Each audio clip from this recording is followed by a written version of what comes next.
সাহাবারা মাঝে মাঝে খাবার না পেলে, ঘরে খাদ্য না থাকলে বিশ্বনবীর কাছে চলে আসতেন। এসে বিশ্বনবীর চেহারার দিকে তাকায় থাকতেন, ওনার কণ্ঠে তেলাওয়াত শুনতেন।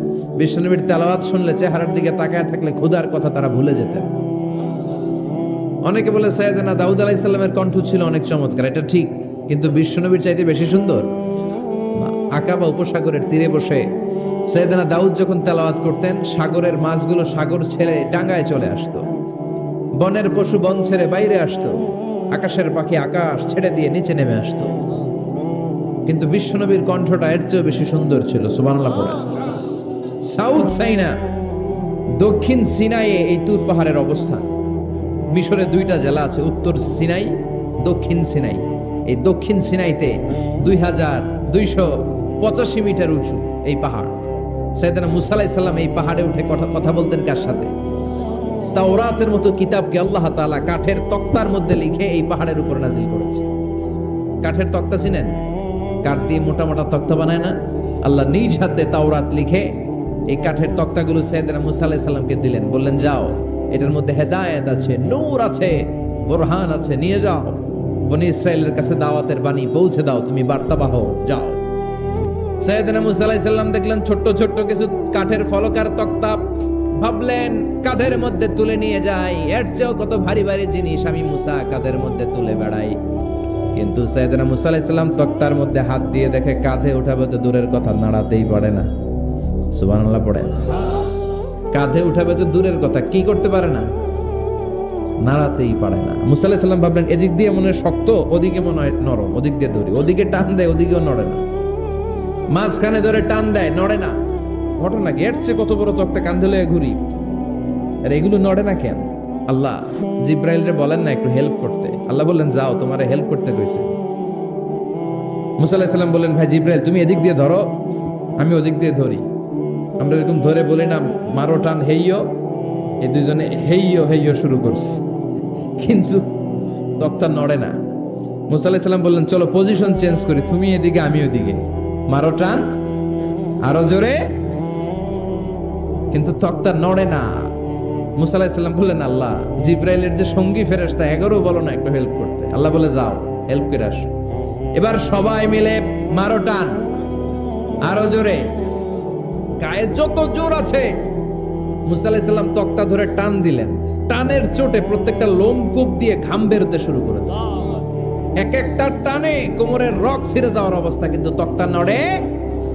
আল্লাহ ডেকে বললেন মুসা রক ছিঁড়ার দরকার নাই, আর ঘেমে অস্থির আর ঘর্মাক্ত হওয়ার দরকার নাই। আসলে তক্তার এত ওজন না, কিন্তু তক্তার মধ্যে যেই বাণীগুলো আছে, বাণীগুলো কার?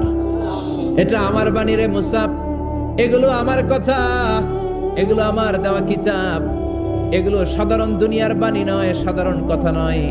এই জিনিসটা বোঝাবার জন্য তক্তার ওজন আমি বাড়িয়ে দিয়েছি। এবার ফেরেশতার সাহায্যের দরকার নাই, নিজেই টান দাও, দেখবা উঠাতে পারবা। সাইয়েদনা মুসা আলাইহিস সালাম এখন দেখে টান দিয়ে কাঁধে নেওয়া যায়। সুবহানাল্লাহ পড়েন।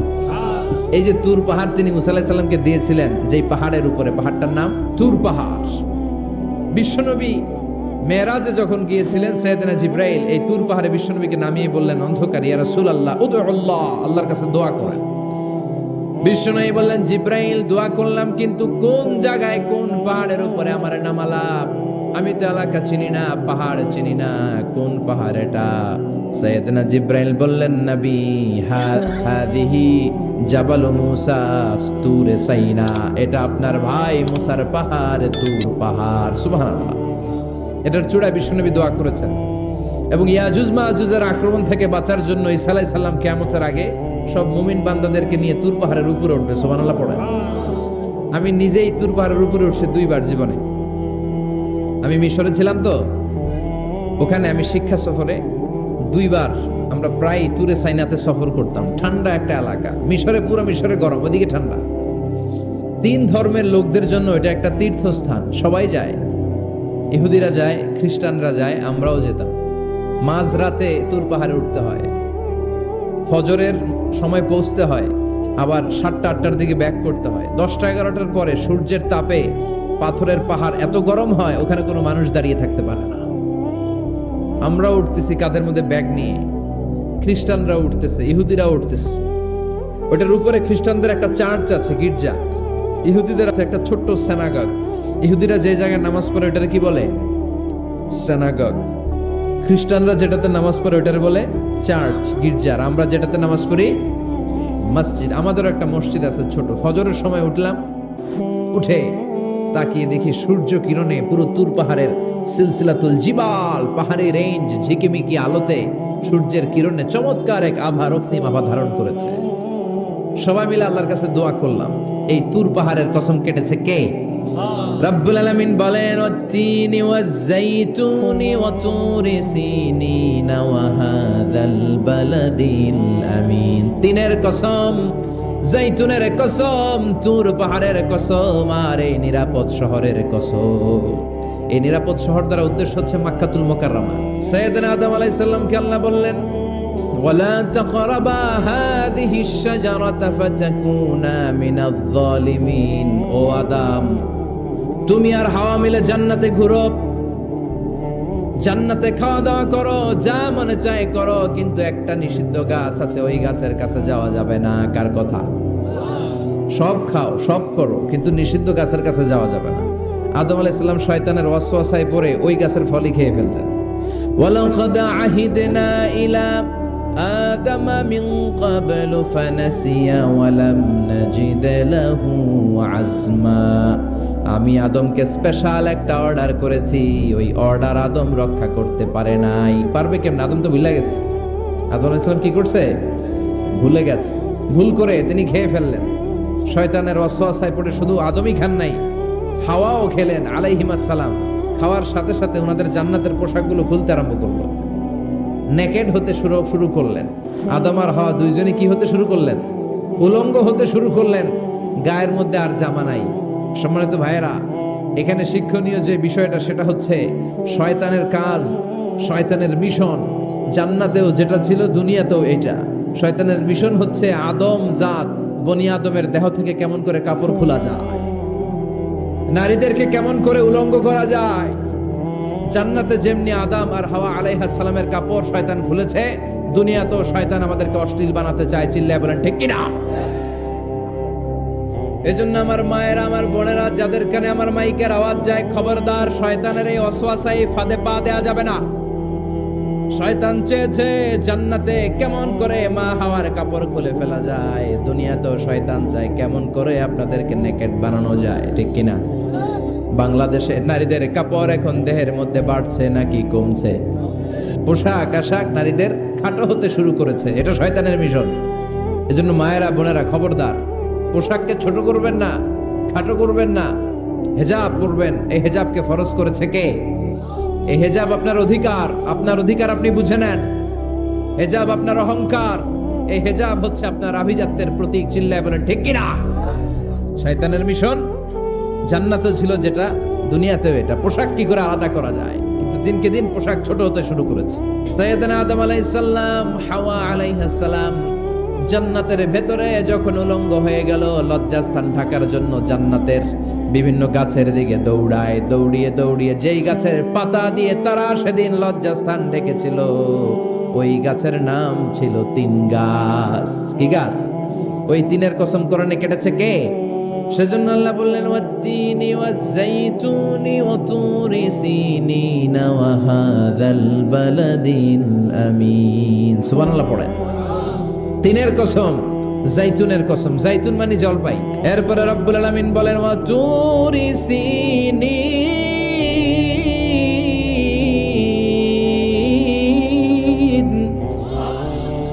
আমি তিন আর জাইতুনের কসম যেমনি কোরআনের মধ্যে করলাম, সাথে সাথে তুর পাহাড়ের কসম কাটলাম। সুবহানাল্লাহ পড়েন। বিশ্বনবী সারাদিন যেই কোরআনের আয়াতগুলো নাজিল হয়েছে, প্রত্যেক রাত্রে এশার নামাজের পর ঘরের মধ্যে বসে বসে আয়াতগুলো তেলাওয়াত করতেন। আর মক্কার আবু জাহেল, উতবা, শাইবা, ওয়ালিদ ইবনে মুগীরা সবাই লুকিয়ে লুকিয়ে তেলাওয়াত শোনার জন্য বাড়ির চিপায় চলে আসতো। আবু জাহেল, উতবা, শাইবা এটা কি বিশ্বনবীর পক্ষের লোক না বিপক্ষের? বিপক্ষের লোক হয়েও নবীর কণ্ঠের তেলাওয়াত শোনার জন্য পাগল। তাইলে কণ্ঠটা কি নরমাল কণ্ঠ ছিল? যেন তেন কণ্ঠ ছিল? আবু জাহেল ছিল মক্কা শহরের প্রেসিডেন্ট সে ঘোষণা দিয়ে দিত, কেউ মুহাম্মাদের কণ্ঠের তেলাওয়াত শুনবা না, শুনতে যেতে পারবা না। সবাইকে নিষেধ করে রাত্রিবেলা চোরের মতো নিজেই যাইতো। সুবহানাল্লাহ পড়েন। হজের মৌসুমে আবু জাহেল ঘোষণা দিয়ে দিল, খবরদার, মক্কায় ঢুকার যতগুলো গেট আছে সবগুলো গেটে তোরা দাঁড়ায় থাকবি, হাজীদেরকে বলবি মক্কায় নতুন একটা পাগল এসেছে, তার কথা যারা শুনে তারাও পাগল হয়ে যায়। নাউজুবিল্লাহ পড়েন। তার কর্মী বাহিনী হজের মৌসুমে বিভিন্ন গেটে পাঠায় দিল। মক্কায় ঢুকার হাজীদের যত গেট, বিভিন্ন দেশ থেকে হাজীরা আসবে, কর্মীদেরকে বলে দিল তোরা বলবি এই এলাকায় নতুন এক পাগলের আমদানি হয়েছে, নাম মুহাম্মদ। পড়েন নাউযুবিল্লাহ। যারাই এই মুহাম্মাদের কণ্ঠের তেলাওয়াত শুনে তারাও পাগল হয়ে যায়। আদেশ অনুযায়ী কর্মীরা মক্কার গেটে দাঁড়িয়ে দাঁড়িয়ে হাজীদেরকে বলল, হাজী সাহেব হজে যান, জমজম খান, খেজুর খান, হজ করেন, সমস্যা নাই, কিন্তু নতুন এক পাগল আসছে, এই পাগলের নাম মুহাম্মদ। এই পাগলের কাছে যারা যায় হেরাও পাগল হয়ে যায়। হাজী সাহেবরা কোনোদিন এই মুহাম্মদ নামটা শুনে নাই, এই প্রথম শুনলো।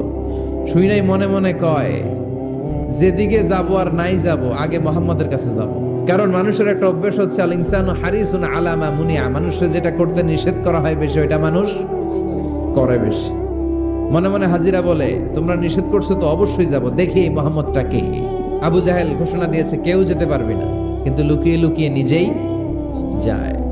একটা নির্ধারিত সময়ে বিশ্বনবী তেলাওয়াত করতেন, আর ওই তেলাওয়াতের সময় আবু জাহেল, উতবা, শাইবা, ওয়ালিদ ইবনে মুগীরা সবাই লুকিয়ে লুকিয়ে বিশ্বনবীর ঘরের চারদিকে কান পেতে মধুর কণ্ঠের তেলাওয়াত শুনতো। ফ্রি ফ্রি আরামসে শুনতো এই তেলাওয়াত। বিশ্বনবীর তেলাওয়াত যখন শেষ হয়ে যেত, এরা ভাগলপুর দিত দৌড়, ফিরে যাওয়ার রাস্তা থাকতো একটা, দেখা হয়ে যেত। একজন আরেকজনকে দোষারোপ করতো। আবু জাহেল বলতো, কিরে তোরা আসলি কেন? ওরা বলে, তুই আইলি কেন? দিনের বেলা ভাষণ দেস মুহাম্মদের বিরুদ্ধে, রাত্রে বেলা চোরের মতো তুই আসিস কেন? একে অপরকে দোষারোপ করে। আবু জাহেল বলে, ঠিক আছে, কাল থেকে আমিও আসবো না, তোরাও আসবি না, চল আমরা শপথ নেই যে কেউ আসবো না, দস্তখত দে, সিগনেচার দে, যেই আসবে তার মাথার চুল কামিয়ে আলকাতরা মেখে মক্কার বাজারে ঘুরিয়ে ঘুরিয়ে অপমান করা হবে।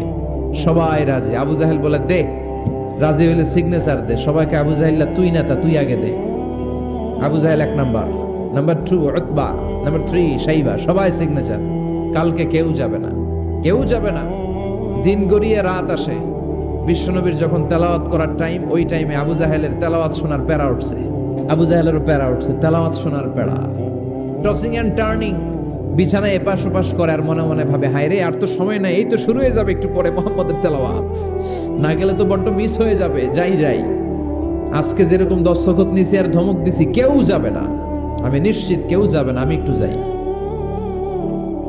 উতবা, শাইবা, ওয়ালিদ ইবনে মুগীরা প্রত্যেকেই প্রত্যেকের ঘর থেকে এই একই কথা ভাবছে যে আজকে তো যেই থ্রেড দিছে আবু জাহিল্লাই, আজকে কেউ যাবে না, আমি একটু যাই। সুবহানাল্লাহ পড়ো। আজকেও সবগুলো যে হাজির। বিশ্বনবী মন্ত্রমুগ্ধ করা সুরের ঝংকার তুলে তেলাওয়াত করছেন, আর সবগুলো মন্ত্রে মুগ্ধের মতো তেলাওয়াত শুনছে। বিশ্বনবীর তেলাওয়াত শেষ, সব দিছে দৌড়। ফিরে যাওয়ার রাস্তা কয়টা? আজকেও দেখা। আবু জাহিল্লা কয়, কিরে তোরা আইলি কেন? সবাইকে আবু জাহিল্লা, তুই আইলি কেন? একে অপরকে দোষারোপ করে। এই ঘটনাটা শোনানোর উদ্দেশ্য হচ্ছে, বিশ্বনবীর কণ্ঠটা যেন তেন কোনো কণ্ঠ ছিল না, এই কণ্ঠে সুরের ঝংকার ছিল, ঠিক কিনা? এই জন্য সাইয়েদনা বারা ইবনে আযিব রাদিয়াল্লাহু তাআলা আনহু বুখারীর বর্ণনায় বললেন, ফামা সামি'তু আহসানা সাওতান মিন সাওতি রাসূলিল্লাহ, বিশ্বনবীর কণ্ঠের চাইতে এরকম সুরেলা কণ্ঠ আমার জীবনেও আমি শুনি নাই। এই কাবা ঘরকে কেন্দ্র করে প্রতিদিন 120টা রহমত নাজিল হয়। সিত্রিন আলিত তাইফিন, 60টা রহমত যারা তাওয়াফ করে তাদের জন্য। আর বাঈন আলিল মুসাল্লিন, 40টা রহমত যারা নামাজ পড়ে তাদের জন্য। 60 আর 40 কত? বাকি আছে কয়টা? ওয়াল 20 আলিন নাযিরিনা ইলাল কাবা, বাকি 20টা রহমত যারা তাওয়াফও করে না, নামাজও পড়ে না, শুধু কাবার দিকে তাকিয়ে থাকে। সুবহানাল্লাহ পড়েন। আবার কাবার 4টা কর্নার আছে, একটা কর্নারের ভেতরে একটা পাথর আছে, এটাকে বলে ব্ল্যাক স্টোন কর্নার, হাজরে আসওয়াদের পাথর। এই পাথরে যেই চুমো দেয়, পাথর ওই চুমোদানকারীর জীবনের সব গুনাহ টেনে শুষে সব নিয়ে যায়। কিয়ামতের দিন আল্লাহ হাজরে আসওয়াদের 2টা ঠোঁট দিবেন, 2টা চোখ দিবেন, আর দাঁড় করিয়ে দিবেন। আল্লাহর সামনে দাঁড়িয়ে দাঁড়িয়ে হাজরে আসওয়াদ সুপারিশ করবে, আল্লাহর কাছে বলবে, আল্লাহ এই লোকটা আমারে চুমু দিয়েছে, তার জন্য জাহান্নামের আগুন হারাম করে দাও। এই হাজরে আসওয়াদ পাথরের জন্য আমরা চুমু দিতে পারি, আল্লাহ তৌফিক দাও। এটার মাঝখানে একটা ঘর আছে, আল কাবা আল মুশাররাফা। লক্ষ লক্ষ মানুষ এই কাবা কেন্দ্রিক প্রতিদিন ছুটতে থাকে। আল্লাহ বলেছেন এটা মাসাবাতান লিন্নাস, মানুষের মিলন কেন্দ্র। লক্ষ লক্ষ মানুষ এই কাবাকে ঘিরে নামাজ পড়ে। প্রতিটা জুমার দিন 10 লাখেরও মোর দেন 1 মিলিয়ন মুসল্লি কাবার চারদিকে জুমার সালাত আদায় করে সুবহানাল্লাহ পড়েন। আজান হওয়া মাত্রই মৌমাছির মতো মানুষগুলো ছুটতে থাকে। কাবার আজান শুনেছেন? কি সুরেলা আজান কাবার আজান। আজান হতে দেরি যদি 20-30 তলা হোটেলের কোনো ছাদ থেকে আপনি খেয়াল করেন, দেখবেন মৌমাছির মতো ডানে বায়ে সামনে পেছনে চারিদিক থেকে শারে আল হিজরা দিয়ে, শারে আজিয়াদ রোড দিয়ে, গাজ্জা দিয়ে, জারওয়াল দিয়ে, মেসফালা দিয়ে, ইব্রাহিম খালিলি দিয়ে মানুষগুলো কাবার দিকে ঢুকতে শুরু করেছে, ঠিক কিনা?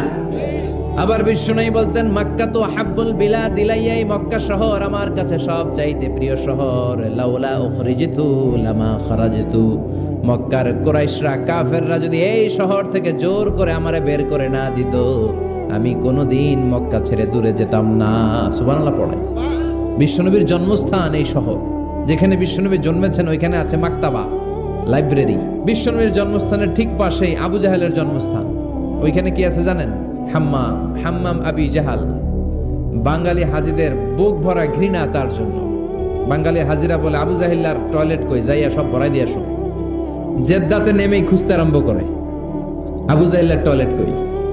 সবাই বলে, এই না জেদ্দায় আসলেন, মক্কা তো আর 80 কিলো দূরে, আপনি যাবেন, ওমরা করবেন, বিশ্রাম নেবেন হোটেলে, এরপরে জিয়ারা যখন করায় তখন ওখানে নেয়। কিন্তু নাইম্মা কই আবু জাহিল্লার টয়লেট কই। কি ক্ষোভ তার প্রতি, না? কি ক্ষোভ আর ঘৃণা। আর বিশ্বনবীর জন্য অন্তর ভরা ভালোবাসা আছে না নেই? সে আল্লাহ ডেকে বললেন, গোলামুদ্দিনি ওয়াজ-জাইতুনি ওয়া তুরি সিনিনা ওয়া হাযাল বালাদিল আমিন। 3 ফলের কসম, জাইতুনের কসম, তুর পাহাড়ের কসম, বিশ্বনবীর জন্মস্থান মক্কাতুল মুকাররমার কসম। 4টা জিনিসের কসম কেটেছে কে? আল্লাহ। 4টা জিনিসের কসম কেটে আল্লাহ একটা কথা বলবেন, ওই কথাটার গুরুত্ব বেশি না কম?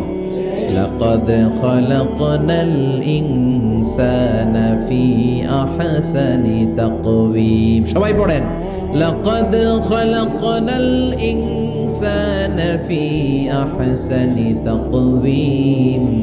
নিশ্চয় আমি মানুষের চেহারাটারে, আকৃতিটারে বড্ড চমৎকার আকৃতি দিয়ে তৈরি করেছি। সুবহানাল্লাহ। মানুষের মতো কোনো সুন্দর প্রাণী পৃথিবীতে নাই, আছে? গরু দেখবেন সবগুলোর চেহারা একরকম। কুকুরের অলমোস্ট সব কুকুরের কেন্দ্রীয় চেহারা এক, সব ছাগলের কেন্দ্রীয় চেহারা এক, কিন্তু একটা মানুষের সাথে আরেকটা মানুষের চেহারা মিলে। আমার সাথে হুজুরের চেহারার মিল আছে, হুজুরের সাথে ভাইয়ের, ভাইয়ের সাথে আপনার। 700 কোটি মানুষ নাকি পৃথিবীতে এখন আছে। এই 700 কোটির সাথে একটার লগে আরেকটার মিলে কত 700 কোটি ময়রা কবরে ভূত হয়ে রয়েছে, একটার সাথে আরেকটার মিল ছিল। আরো কত 700 কোটি যে কিয়ামতের আগে আসবে, একজনের সাথে আরেকজনের চেহারার কোনো মিল খাবে। এরপর আপনি হিউম্যান অ্যানাটমি নিয়ে গবেষণা করেন, পায়ের পাতা থেকে শুরু করে মাথার তালু পর্যন্ত একটার পর একটা অঙ্গ এমন ভাবে আল্লাহ তৈরি করেছে, পৃথিবীর কোনো ডিজাইনারের কোনো ডিজাইন দ্বারা এটাকে মাপজোক আর পরিমাপ করা সম্ভব না। চিল্লায় বলেন ঠিক কিনা? এজন্য আল্লাহ বললেন, লাকাদ খালাকনাল ইনসানা ফি আহসানি তাকওয়িম। মানুষকে চমৎকার আকৃতি দিয়ে তৈরি করেছে কে?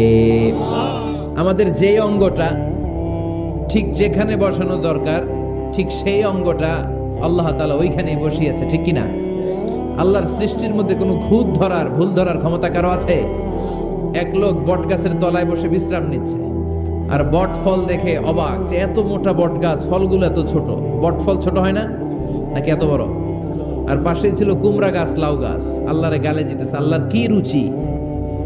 চিকন চিকন কুমড়া গাছ, চিকন চিকন লাউ গাছ, এত বড় ফল, আর ইয়া মোটা বট গাছ, এতটুকু ফল। আল্লাহরে গালি দিতে দিতে ঘুমায় গেছে। আল্লাহরে গালি মারতে মারতে কখন যে ঘুমায় গেছে নিজেও জানেন। হঠাৎ একটা বট ফল পড়ছে একেবারে নাকে, লাফ দিয়ে উঠেছে। উঠে দেখে নাক দিয়ে রক্ত বেরোচ্ছে, ব্লিডিং। নাকের রক্ত মুছে আর পড়তে আরম্ভ করছে আলহামদুলিল্লাহ। কি পড়ে? মনে মনে কয়, আল্লাহরে কেন গালি দিলাম? ওই কুমড়া যদি এইখানে হইতো, ওই লাউ যদি এইটার উপরে হতো, কুমড়া যদি একটা নাকের উপরে পড়তো, আমি নিজেই কুমড়া হয়ে যাইতাম। ঠিক কি না? সুবহানাল্লাহ পড়েন। মা খালাকতা হাযা বাতিলা, এমনি এমনি আল্লাহ কিছু বানায় নাই, যেখানে যেটা যতটুকু দরকার সেটা করে দিয়েছে কে? চোখ যেখানে থাকা দরকার চোখ দিছে কে? নাক যেখানে দরকার নাক দিছে কে? চোখ কান এদিকে না হয়ে যদি অন্যদিকে হইতো সুবিধা হইতো। চোখ দুইটা মনে করেন এদিকে নাই, আছে এদিকে, এদিকে একটা চোখ এদিকে, সুবিধা হইতো? খাওয়ার সময় আমরা প্রথমে দেখি, নাক দিয়ে শুকি, তারপরে মুখে মারি, ঠিক কি না? তো চোখ যদি পিছনে হইতো, প্রত্যেকটা খাবার নিয়ে চোখটা দেখানো লাগতো এইভাবে, তাই না? নাকও যদি এইখানে না হয়ে এদিকে নাকটা হইতো, খাবার নিয়ে ঘ্রাণ শুকতে চাইলে পেছনে নিয়ে, দেখেন কি সেটিং। চোখ যদি এইখানে না থেকে মাত্র 2 ইঞ্চি উপরে যদি আল্লাহ দিত, এদিকে একটা চোখ এদিকে একটা চোখ, সেজদা দিতে পারতেন? চোখ বন্ধ করে সেজদা দেওয়া লাগতো, ঠিক কিনা? যেখানে যেটা যেভাবে দরকার দিয়ে দিয়েছে কে? আবার এখানে এয়ার ক্যানেল দিলেন, অনেকে কয় এগুলা দিছে কেন? এই ক্যানেল কিন্তু দরকার। ক্যানেল না থাকলে আপনার কথা ঢুকবে না, আপনি বুঝবেন না। অনেকের এই কানের ডিফেক্ট আছে, ডিফর্মড বেবি, এই রোগ নিয়ে জন্মাইছে, কানে মেশিন লাগানো লাগে, এই ক্যানেলের সমস্যা। এই ক্যানেল দিয়ে ঘুরে ঘুরে সাউন্ড ওয়েভ গুলো যায়, ফলে আমরা শুনতে পাই। এই ক্যানেল না থাকলে শুনতে পেতাম না। তার মানে মা খালাকতা হাযা বাতিলা, এমনি এমনি কিছু দেয় নাই। 206টা হাড্ডি দিয়ে আমাদের মানুষের দেহ, ছোট্ট হাড্ডিটা আল্লাহ দিয়ে দিছে এখানে। এটার ভিতরে একটা ড্রাম আছে, এটার বলে এয়ার ড্রাম। সাউন্ড ওয়েভ, শব্দ তরঙ্গ এয়ার ড্রামে নক করে, এরপরে outer air, middle air, inner air হয়ে ইলেকট্রিক্যাল সিগন্যালের মাধ্যমে যাই দেখে যায়, ব্রেনের সাথে কানেক্ট হতে হলে ইলেকট্রিক্যাল সিগন্যাল দিয়ে কানেক্ট হতে হয়। এই সাউন্ড ওয়েভ, শব্দ তরঙ্গগুলো ইলেকট্রিক্যাল সিগন্যাল দিয়ে ট্রান্সমিট হয়ে ব্রেইনের হেয়ারিং নার্ভ, শুনবার যে স্নায়ু, ওইখানে নক করে। নক করা মাত্রই শব্দ তরঙ্গ আপনার শুনবার অনুভূতি জাগায়। এই সূক্ষ্মাতি সূক্ষ্ম কাজ কত ছোট্ট আর অল্প সময়ে করে দিচ্ছে কে? চোখ দিয়ে তাকানো মাত্রই দেখি কত রঙের রং দেখি। Human eyes can identify, can recognize more than 10 million colors. আমার কথা না, চক্ষু বিশেষজ্ঞদের কথা। মানুষের চক্ষু 10 মিলিয়নেরও বেশি রং, 1 মিলিয়নে 10 লাখ, 10 মিলিয়নে 1 কোটি, 1 কোটিরও বেশি ধরনের রং এই চোখ শনাক্ত করতে পারে। সাইজ মাত্র 2 মিলিমিটার, ছোট্ট এই চোখ দিয়ে এত কিছু দেখার সুযোগ দিয়েছে কে? এজন্য রব্বুল আলামিন বলেন, লাকাদ খালাকনাল ইনসানা ফি আহসানি তাকওয়িম, আমি মানুষকে সবচাইতে সুন্দর আকৃতিতে তৈরি করেছি। সুবহানাল্লাহ। আমরাই শুধু মাথা উঁচু করে দাঁড়াতে পারি, গরু এরকম মাথা উঁচু করে দাঁড়াতে পারে? গরুর মাথা নিচে, ছাগলের মাথা নিচে, সবার মাথা নিচে। মানুষই 2 পায়ে ভর করে শির দ্বারা, মানে স্পাইনাল কর্ডের উপর টান টান হয়ে মাথাটা উঁচু করে এইভাবে দাঁড়ায়। পৃথিবীতে একটাই সৃষ্টি, এজন্য আল্লাহ এই সৃষ্টির নাম দিয়েছে আশরাফুল। যে মাখলুকাতের কাছে নূরের ফেরেশতাও সেজদা দিতে বাধ্য হয়েছে, ঠিক কিনা? আশরাফুল মাখলুকাত বানালেন। এত বৈচিত্র্য মানুষকে আল্লাহ দিয়েছেন, বিবেক দিয়েছেন, আবেগ দিয়েছেন, বাক শক্তি, কথা বলার ক্ষমতা। কোন প্রাণীর আছে? সুবহানাল্লাহ কইবেন না? বিবেক দিয়েছেন, আবেগ দিয়েছেন, বাক শক্তি দিয়েছেন, উপলব্ধি করবার মতো ক্ষমতা দিয়েছেন। আশরাফুল মাখলুকাত বানিয়েছেন এই মানুষকে। এই মানুষের মধ্যে আল্লাহ অনেক ক্যাপাসিটি দিয়েছেন। আবার আল্লাহ বললেন, ওয়ামিন আয়াতিহি খালকুস সামাওয়াতি ওয়াল আরদি ওয়াখতিলাফু আলসিনাতিকুম ওয়া আলওয়ানিকুম ইন্না ফি যালিকা লাআয়াতিন লিল আলিমিন। আমার সৃষ্টির মধ্যে অসাধারণ সৃষ্টি, আকাশ এবং জমিন সৃষ্টি, গায়ের রঙের ভিন্নতা, ভাষার ভিন্নতা। সুবহানাল্লাহ। আমরা কোন ভাষায় কথা বলি? প্রথম মাগরিবের সালাত পড়ে আমি প্রথম নিগ্রো মানুষ আবিষ্কার করলাম। এর আগে কোনোদিন কালো মানুষ দেখি নাই। সালাম ফিরে ডানে দেখি এক নিগ্রো, বায়ে দেখি আরেক নিগ্রো। আমি মনে করছি কিরামান কাতিবিন। এই নিগ্রো দেখে আমি দিছি দৌড়। সবাই কয় দৌড়ান কেন? আমি বললাম এরা কারা? আমারে বলা হলো এরা আপনার বন্ধু। এরা কি?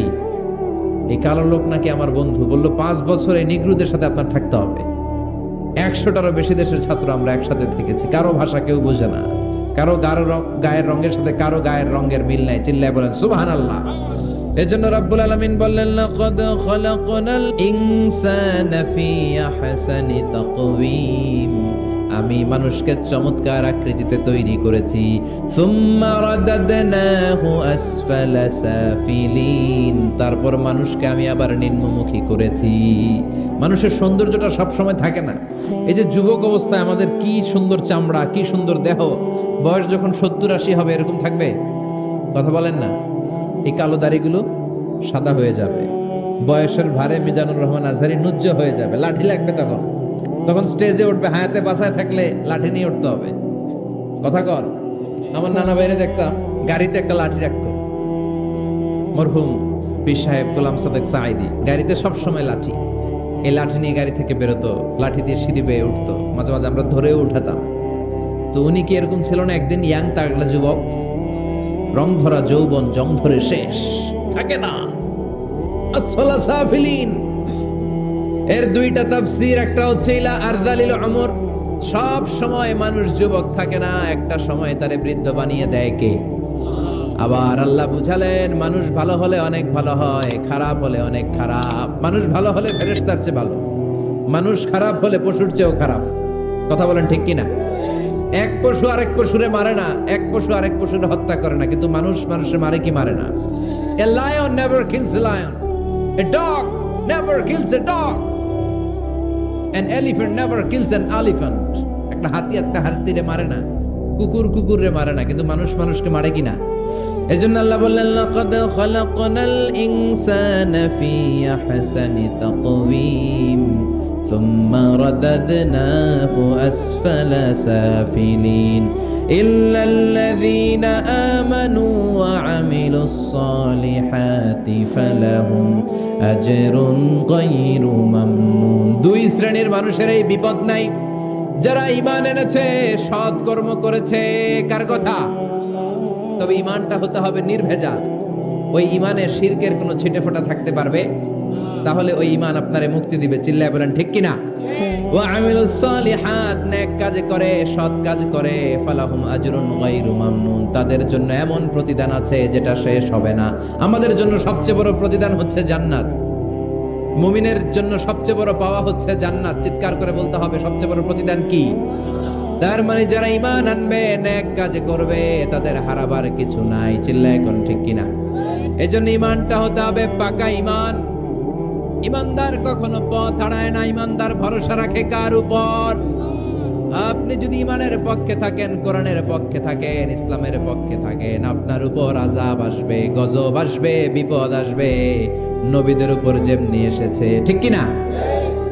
ঝুঁকি যদি আসে, ভয় যদি আসে, আপনার উপর আযাব যদি আসে, শাস্তি যদি আসে, অত্যাচার আসে, মুমিন কখনো ভয় পায়? মুমিন কখনো পথ হারায় না, মুমিন কখনো আশা ছাড়ে না। চিল্লায় বলেন ঠিক কিনা? কারণ মুমিন খুব ভালো করে জানে রাত্রি যত গভীর হয়, সুবহে সাদিকের সময় কাছে আসতে থাকে। সে আল্লাহ বললেন ইল্লাল্লাযীনা আমানু ওয়া আমিলুস সালিহাতি ফালাহুম আজরুন গায়রু মামনুন ফামা ইউকাযযিবুকা বা'দু বিদ্দীন আলাইসাল্লাহু বিআহকামিল হাকিমিন। ও নবী, এরপরেও কোন জিনিস তাদেরকে ইসলাম থেকে দূরে রাখে? তাদেরকে জিজ্ঞেস করেন আমি কি শ্রেষ্ঠতম বিচারক নই? সব বিচারকের শ্রেষ্ঠ বিচারক কে? কার বিচারে কোনোদিন জুলুম হয় না? চিল্লায় বলেন। আল্লাহর বিচারে কেউ কোনোদিন ঠকবে? তিনি সবচেয়ে শ্রেষ্ঠতম বিচারক। বিশ্বনবী বললেন সূরাতুত তিন তেলাওয়াত করতে করতে কেউ যখন এই অষ্টম আয়াতে চলে আসে, সেজন্য বলে বালা ওয়া আনা আলা যালিকা মিনাশ শাহিদিন। আল্লাহ, আমি সাক্ষ্য দিচ্ছি আপনি শ্রেষ্ঠ বিচারক। আপনার চাইতে শ্রেষ্ঠ বিচারক হতে পারে? দুনিয়াতে যে বিচারগুলো পান নাই, আপনি কি মনে করছেন আখিরাতে এই বিচার হবে না? আপনার উপর জুলুম করা হয়েছে, আপনাকে নির্যাতন করা হয়েছে, এগুলোর বিচার করবে কে? আপনার জমি মেরে খেয়ে দিয়েছে, আপনার সম্মান নষ্ট করেছে, বিচার করবে কে? যত অন্যায় বিচার পৃথিবীতে হয়েছে, এগুলোর নতুন করে বিচার হবে। সেই বিচারকের, সবচেয়ে বড় বিচারকের ভূমিকা পালন করবে আমাদের আল্লাহ। আহকামুল হাকিমিন। Allah put a question to the audience, to the মুমিনিন। মুমিনদের কাছে আল্লাহ একটা প্রশ্ন রেখে এই সূরাটা শেষ করেছেন। আলাইসাল্লাহু বি আহকামিল হাকিমিন, আমি কি শ্রেষ্ঠতম বিচারক নই? এজন্য আমাদের ভরসা সব সময় একজনের উপর, তিনি কে? আর মুমিন কখনো আশা হারায় না। মুমিন তাওয়াক্কুল করে কার উপর? ভরসা রাখে কার উপর? বিপদে আপদে, সকালে বিকালে, সর্বাবস্থায় ফরিয়াদ করে একজনের কাছে, তিনি কে? ইউরোপ আমেরিকাতে মুসলমানের সংখ্যা দিন দিন বাড়ছে। মাঝে মাঝে পত্র পত্রিকায় দেখবেন যে কনভার্টেড মুসলমান, ও মুসলমান, ও মুসলমান। ধারণা করা হচ্ছে 2070 সালের মধ্যে ইউরোপ আর আমেরিকায় মুসলমান হয়ে যাবে সংখ্যাগরিষ্ঠ। খ্রিস্টানদের ছাড়িয়ে মুসলমানদের সংখ্যা ইউরোপ আমেরিকায় বেড়ে যাবে। সুবহানাল্লাহ পড়েন। সেই দিন বেশি দূরে নয় যেদিন কালেমার পতাকা হোয়াইট হাউসের উপরে শোভা পাবে। ঘোষণাটা কার? চিল্লায় বলেন, ওয়াদাটা কার?